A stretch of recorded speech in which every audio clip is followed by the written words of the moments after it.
नमस्कार दोस्तों, स्वागत है आपका फ्यूचर पीसीएस में। ये करंट अफेयर्स सीरीज सभी एग्जाम के लिए इम्पोर्टेंट है, लेकिन फोकस ये R O UP PCS pre के लिए है। तो चलते हैं आज की पहली न्यूज़ की तरफ। तो कैबिनेट ने अभी हाल ही में इलेक्ट्रिक वाहन क्रांति के लिए एक योजना को मंजूरी दी है। एक्चुअली दो योजनाएं उनको मंजूरी दी है। पहला योजना उसमें जो है वो है पीएम ई ड्राइव योजना।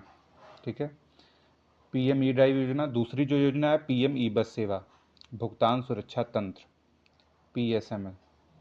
ठीक है, तो देखते हैं दोनों योजनाएं क्या हैं डिटेल से इनको।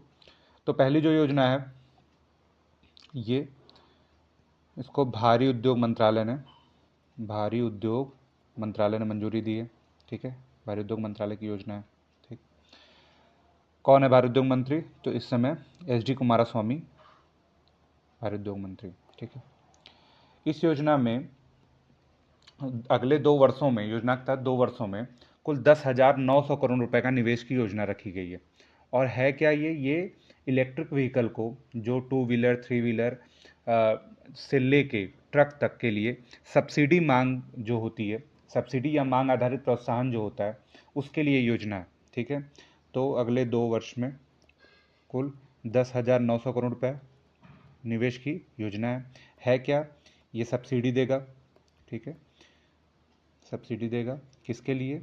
इलेक्ट्रिक व्हीकल के लिए। इलेक्ट्रिक व्हीकल के लिए पूर्व में एक फेम योजना थी, उसके स्थान पे इसे लाया गया है। ठीक है, ऐसा पूछ सकता है कथन बना के। तो 2 साल में इतना निवेश करना है, सब्सिडी देनी है इलेक्ट्रिक व्हीकल को। ठीक है, और इसके तहत क्या करना है? इसके तहत जो सड़क है उनके किनारे ईवी पीसीएस मतलब electric vehicle public charging station, electric vehicle public charging station ज़्यादा से ज़्यादा। मेन समस्या इलेक्ट्रिक व्हीकल्स की तो चार्जिंग ही है। ठीक है, बाकी तो क्या ही समस्या है उसमें, लेकिन चार्जिंग की अवेलेबिलिटी ना होना ये सबसे बड़ी प्रॉब्लम है। तो ये इसके लिए एक सार्वजनिक परिवहन क्षेत्र की कंपनी है, उसे समझौता भी हुआ है। तो इसके लिए अगले जो दूसरी है पीएम ई बस या पीएसएम, इसको पीएसएम कह रहे हैं हम लोग। ठीक है, इसके तहत जैसे केवल मतलब प्राइवेट नहीं, जो सार्वजनिक परिवहन है मतलब बसेस, उसको ई बस में कन्वर्ट करने के लिए और अगले कुछ सालों में लगभग 38,000 ई बस चलाने के लिए उनको समर्थन देने की योजना है। मतलब पूरा ई बस ही खरीद के नहीं दे देगा। ई बस जो, जैसे कोई राज्य सरकार है वो ई बस कोई चलाना चाह रही है परिवहन क्षेत्र, मान लीजिए 500 नई बसें ऐड करना चाह रही है, तो उन बसों को ऐड करने के लिए तो उनमें कुछ सब्सिडी दे देगी गवर्नमेंट, जिससे वो ई बस ही खरीदें। ठीक है, तो उसके लिए ये योजना है। तो इस योजना की अवधि जो है वो 2024-25 से, अब 2024 ही 25 चल रहा है, से लेके 2028-29 है, 2028-29 है। ठीक, उद्देश्य क्या है? इलेक्ट्रिक बसों की तैनाती तथा संचालन क्षमता को बढ़ावा देना। ठीक है, चलते हैं अगली खबर की ओर। तो ये महाराष्ट्र से न्यूज़ है। महाराष्ट्र के नासिक में जनजातीय विश्वविद्यालय की स्थापना की जाएगी। अभी कुछ महीने पहले ही आप लोगों ने देखा था कि तेलंगाना में एक विश्वविद्यालय की स्थापना की गई थी। इसका नाम था समक्का सरक्का। ठीक है, समक्का सरक्का जनजातीय विश्वविद्यालय ये भी था। ठीक है क्या नॉर्मल विश्वविद्यालय? इसमें अंतर क्या है? इसमें 80% सीटें या कुछ अमाउंट की सीटें आरक्षित रहती हैं आदिवासी वर्ग के लिए। ठीक है, और ये जो विश्वविद्यालय खोला जा रहा है ये किंडरगार्टन से परास्नातक तक पूरी शिक्षा देगा। ठीक है, पूरी आवासीय शिक्षा देगा और इतने % सीटें आरक्षित रहेंगी। ठीक है, तो वहाँ के जो राज्यपाल हैं सीपी राधाकृष्णन, उन्होंने इसके लिए किया है। ठीक है, और ये नासिक में होगा। तो मोटी मोटा नासिक याद रखना है कि जनजातीय विश्वविद्यालय की स्थापना हो रही है। बाकी ये याद रखना है कि ये जनजातीय विश्वविद्यालय आम विश्वविद्यालयों से कैसे अलग होते हैं। ठीक है, चलते हैं अगली खबर की तरफ। तो भारतीय मूल की व्याख्याता मतलब एक कोई लेक्चरर है, प्रोफेसर है, उन्होंने सिंगापुर में साहित्य के लिए पुरस्कार जीता है। उनका नाम क्या है? उनका नाम है प्रशांति राम को उनके लघु कहानी 9 यार्ड साड़ियों के लिए ये अवार्ड दिया गया है। 9 ईयर मतलब गज हो गया। 9 ईयर साड़ियों के लिए अवार्ड दिया गया है। ये उनकी पहली रचना है। कमाल की बात यह है कि पहली रचना में उन्होंने ये अवार्ड जीता है। अगली खबर की तरफ चलते हैं। तो पश्चिम बंगाल में 5 पोक्सो अदालतें स्थापित की जाएंगी। तो ये पोक्सो एक्ट के तहत स्थापित होती हैं। ठीक है, एक तरह की फास्ट ट्रैक कोर्ट है ये। ठीक है, एक नियम अभी एक अपराजिता विधेयक भी आया है वेस्ट बंगाल में। ठीक है, अब वहाँ पे लगातार दबाव बढ़ रहा है, डॉक्टर जो अपना प्रदर्शन ख़त्म नहीं कर रहे हैं, तो इसलिए तो वहाँ की मुख्यमंत्री ने कहा कि वो इस्तीफा भी दे देंगी, ऐसा वैसा, तो राजनीति है वो पूरा। लेकिन पश्चिम बंगाल में ये 5 पोक्सो अदालत स्थापित होंगी, तो ये दे सकता है। चलते हैं अगली खबर की तरफ। तो कैबिनेट ने वित्त वर्ष 2024-25 से 2028-29 के लिए PMGSY फोर्थ मतलब चौथे चरण के कार्यान्वयन को मंजूरी दी है। ठीक है, तो समझेंगे ये विस्तार से इसको। तो ये जो PM ग्राम सड़क योजना है, PMGSY जिसको शॉर्ट में कह रहे हैं, ये पहली बार अटल बिहारी गवर्नमेंट में शुरू हुई थी, लगभग 2000 में पहला चरण इसका शुरू हुआ था। ठीक है, ये है क्या, ये ग्रामीण सड़कों को बनाने की एक योजना है। ठीक है, इस बार जो ये चौथा चरण चल रहा है उसमें कुल 70,125 करोड़ रुपए 70,125 करोड़ रुपए के निवेश से कुल 62,500 किलोमीटर सड़कों को बनाना सुनिश्चित किया गया है। ठीक है, ये योजना जो है वो ग्रामीण विकास मंत्रालय की है, ध्यान देने वाली बात है, ग्रामीण विकास मंत्रालय की है। ग्रामीण विकास मंत्रालय इस समय किसके पास है, तो ये शिवराज सिंह चौहान के पास है। ठीक है, ग्रामीण विकास मंत्रालय और कौन कौन सी योजनाएं चलाता है, तो उसमें सबसे प्रमुख है मनरेगा। ठीक है, मनरेगा, इसका अधिनियम 2005 में आया था, योजना 2006 की है, बाद में 2009 में इसका नाम बदल दिया गया, नरेगा था मनरेगा हो गया। ठीक है, एक राष्ट्रीय सामाजिक सहायता कार्यक्रम है जो 1995 में शुरू हुआ है। ठीक है, उसको NSAP कहते हैं। तो इस तरह की योजनाएं ग्रामीण विकास मंत्रालय चलाता है। इसके अलावा प्रधानमंत्री आवास योजना जो ग्रामीण है वो भी ग्रामीण विकास मंत्रालय चलाता है। ठीक, इससे कुल 4 चरण आ चुके हैं। तो एक 2000 में आया था, फिर 2013 में आया, फिर 2016 में आया, फिर 2019-21 से 24-25 तक ये चल रहा था, जो तीसरा चरण था। अब जो है तो ये शुरुआत याद रखनी है, और ये चौथा चरण है, कब से कब तक चलेगा, तो ये 2024-25 से 2028-29 तक चलेगा, ये याद रखना है। ठीक है, ग्रामीण विकास मंत्री कौन है, ग्रामीण विकास मंत्रालय की पहल बहुत इंपॉर्टेंट है, जो योजनाएं हैं वो इंपॉर्टेंट है, इस वजह से उनकी चर्चा यहाँ की जा रही है। ठीक है, तो चलते हैं अगली खबर की तरफ। राष्ट्रीय स्वास्थ्य प्राधिकरण और IIT कानपुर के मध्य एक समझौता ज्ञापन हस्ताक्षर हुआ है।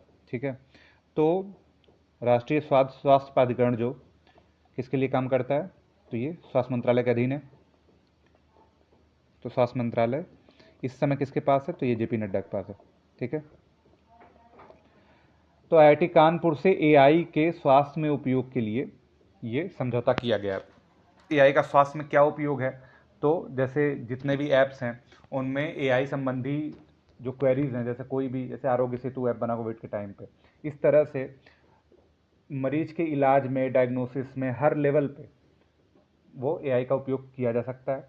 AI का उपयोग इसलिए नहीं हो रहा है क्योंकि खर्चीला ज़्यादा है और भारत में इसका भी उतना विकास नहीं हो पाया। ठीक है, लेकिन इसका स्कोप स्वास्थ्य, शिक्षा, सब क्षेत्रों में अत्यधिक है। शिक्षा क्षेत्र में तो हो ही रहा है, लोग आंसर लिख ले रहे हैं AI ऐप से। चलते हैं अगली खबर की तरफ। तो एक रिपोर्ट आई है सर्वश्रेष्ठ देश करके, ठीक है, कि विश्व में सबसे अच्छा देश कौन सा है। तो 2024 के लिए सर्वश्रेष्ठ देश का जो स्थान दिया गया है वो है स्विट्ज़रलैंड। ठीक, इसे दुनिया का सबसे अच्छा देश माना गया। इसमें कुल 89 देशों का अध्ययन किया गया है, जिसमें स्विट्ज़रलैंड पहले पे है, दूसरे पे जापान है, फिर यूएसए है। वैसे इसमें क्या है ना कि हर तरह का एस्पेक्ट देखते हुए ये लिया जाता है। इसमें केवल इकॉनमी या केवल डिफेंस के तौर पे आप कितने बड़े प्लेयर हैं ये नहीं मायने रखता है। इकॉनमी के साथ साथ इन्वायरमेंट, वहाँ का कल्चर, वहाँ का कितनी हॉस्पिटैलिटी है वहाँ के लोगों में। ठीक है, तो इस तरह की चीज़ों का ध्यान रखा जाता है। तो स्विट्ज़रलैंड, जापान, यूएसए। इसमें इंडिया का रैंक ध्यान देने लायक है, इंडिया 33 प्लेस पे। ठीक है, अगली खबर चलते हैं। तो ये यूपी की खबर है। ठीक है, सोनभद्र पुलिस लाइन को इंटरनेशनल ISO टैग मिला है। ठीक है, ISO टैग किसको मिलता है? तो ये सुशासन के लिए, कोई जब गवर्नेंस के क्षेत्र में अच्छा काम करता है तो उसको ये सर्टिफिकेशन वगैरह मिलते हैं, इससे प्रोत्साहन मिलता है। अब ये जो इससे पहले ये जो टैग सबसे पहले जिसको मिला था वो था गौतम बुद्ध नगर का कमिश्नरेट था, जिसे सबसे पहले ये यूपी में मिला था। अभी सोनभद्र को मिला है। ठीक है,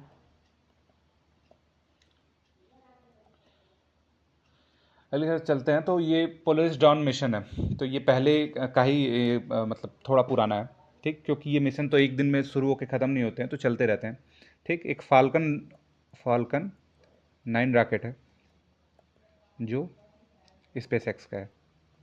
ठीक है, स्पेस एक्स जानते हैं, एलन मस्क की कंपनी है। ठीक, तो ये पहली बार अंतरिक्ष में आम इंसान को स्पेस वॉक कराने के लिए ये मिशन चल रहा है। किसके लिए चल रहा है? स्पेस वॉक के लिए चल रहा है। ठीक है, स्पेस वॉक कराने के लिए, और पहली बार अंतरिक्ष में 5 लोगों को लेके जाया गया है। ठीक है, और वहाँ पे प्राइवेट क्षेत्र से ये पहला प्रयास है। अब तक जो अंतरिक्ष का पूरा क्षेत्र था वो सरकारी ही था, तो वो सरकारी नियोजित कंपनियां ही इसमें पार्टिसिपेट करती थी। लेकिन अब ये स्पेस एक्स हर क्षेत्र में, अब तो नासा भी कई सारी चीज़ें इन्हीं से करा रहा है। ठीक है, क्योंकि इनका कॉस्ट उनसे कम आ रहा है। चलते हैं अगली खबर की तरफ। तो यूएनजीए जो जनरल असेंबली है, यूनाइटेड यूएन की जो जनरल असेंबली है, आम सभा जिसको कहते हैं, ठीक है, उसका 79वां सत्र में फिलिस्तीन को सदस्य देश के रूप में शामिल किया गया। ठीक, कुल 143 देशों ने इनके लिए मत दिया, इंडिया ने भी पक्ष में मत दिया। ठीक है, और इसको एक देश के रूप में शामिल किया गया।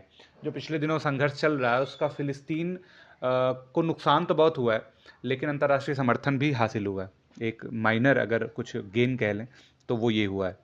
ठीक है, 79वें सत्र के अध्यक्ष कौन है? तो ये हम लोग पढ़े थे, फिलेमॉन यंग है। ये कहाँ के हैं? ये पूछा था, हर बार पूछता है। तो ये कैमरून के हैं। ठीक है, इससे पहले चलते हैं अगली खबर की तरफ। शहरी क्षेत्र के सभी प्राथमिक स्वास्थ्य केंद्र, ठीक, प्राथमिक मतलब पीएससी, जो प्राथमिक स्वास्थ्य केंद्र होते हैं, उनमें आयुष सेवाएं देने वाला देश का पहला राज्य कौन बना है? तो मध्य प्रदेश है। वन लाइनर टाइप की न्यूज़ है, ध्यान रख सकते हैं कि मध्य प्रदेश पहला राज्य बना है जो सभी पीएससी में आयुष सेवाएं देने के लिए। इसका महत्व कोविड के टाइम पे बढ़ा, नहीं तो आयुष मंत्रालय जैसे ये गठित तो हो गया था, तो इसमें कई सारे हैं, जैसे आयुर्वेदिक है, यूनानी है। ठीक है, तो ये गठन तो इसका पहले ही हो गया था, लेकिन इसका महत्व बढ़ा है कोविड के टाइम पे। ठीक है, अगली तरफ चलते हैं। तो राष्ट्रीय फ्लोरेंस नाइटिंगेल पुरस्कार राष्ट्रपति ने दिया है, कुल 15 लोगों को दिया है। ठीक है, स्वास्थ्य के क्षेत्र में दिया जाता है। ये एक नर्स थी, फ्लोरेंस नाइटिंगेल। ठीक है, उन्हीं के लिए ये दिया जाता है, तो ये भी नर्सों को ही दिया जाता है, ठीक, जो उत्कृष्ट प्रदर्शन करती हैं। तो ये भी वन लाइनर ही है। दूसरा अंतर्राष्ट्रीय सम्मेलन ग्रीन हाइड्रोजन इंडिया का संबोधित किया इसको मोदी जी ने। तो ये नई दिल्ली में वर्चुअल हो रहा है। ठीक है, वर्चुअल हो रहा है, दूसरा है। और इसको संबोधित करते हुए मोदी जी ने कहा कि भारत जो है वो पेरिस समझौतों को पूरा करने वाला पहला G20 का देश है, और 9 साल पहले पूरा कर लिया। भारत ने जो भी नेशनल गोल्स इस्टेब्लिश किए थे उस टाइम पे, उसमें से कई सारे उसने अपने लक्ष्य से, मतलब जो उसने टाइम दिया था 2030 का, उससे पहले ही प्राप्त कर लिया है। ठीक है, और सोलर वाला भी कर लिया, इसलिए सोलर वाला लक्ष्य अपना इन्हेंस कर दिया, बढ़ा दिया है। ठीक है, अगली खबर की तरफ चलते हैं। तो केंद्रीय कैबिनेट ने 70 वर्ष से अधिक सभी बुजुर्गों को 5 लाख तक स्वास्थ्य बीमा आयुष्मान भारत के तहत ये बीमा कवर किया है। ठीक है, तो 5 लाख का आयुष्मान भारत बीमा अब सभी लोगों का बनेगा। इसके लिए पहले क्राइटेरिया क्या था? पहले ही क्राइटेरिया था कि जो बीपीएल हैं या जो अशक्त परिवार हैं उनको ये बीमा दिया जाएगा, और 1 साल में 5 लाख तक का इलाज करा सकते हैं। ठीक है, प्रधानमंत्री जन आरोग्य योजना जो 2018 में शुरू हुई। ठीक है, कैबिनेट 70 वर्ष से अधिक सभी बुजुर्गों को स्वास्थ्य बीमा कवर प्रदान किया जाएगा। इसके लिए जो है कैबिनेट ने अप्रूवल दे दिया है। इसके लिए कुल खर्च जो है वो लगभग 3,437 करोड़ रुपये है। ठीक है, ये थी आज की कुछ और करंट अफेयर्स हैं। जैसे अभी जो शिकागो भाषण कभी विवेकानंद ने दिया था, जो 1893 में उनका प्रसिद्ध था, शिकागो में जो विश्व धर्म सम्मेलन हुआ था, विश्व विश्व धर्म सम्मेलन 1993 में, सॉरी 1893 में, ठीक है। उसमें विवेकानंद का प्रसिद्ध संबोधन हुआ था। उसकी 132वीं वर्षगांठ में मोदी जी ने संबोधन किया था, तो इसलिए इम्पोर्टेंट हो जाता है कि कौन सी वर्षगांठ है, कब हुआ था ये, ठीक है। तो बाद में मतलब इनके गुरु को जानते ही होंगे, रामकृष्ण परमहंस थे, इन्होंने बाद में रामकृष्ण मिशन की भी स्थापना की थी विवेकानंद ने, ठीक है। और अभी एक हमसे न्यूज़ छूट गई थी उस दिन 10 सितंबर में, ये था विश्व आत्महत्या रोकथाम दिवस। विश्व आत्महत्या रोकथाम दिवस, ठीक है। इसकी थीम भी याद रख सकते हैं, कार्यवाही के माध्यम से आशा का सृजन करना, आशा का सृजन, ठीक है। तो ये थी 13 सितंबर की न्यूज़। आप लोग टेलीग्राम से भी जुड़ सकते हैं, चैनल में उसकी लिंक है, ठीक है, फ्यूचर पीसेस के नाम से ही है। तो सभी लोग जुड़े रहिए, धन्यवाद।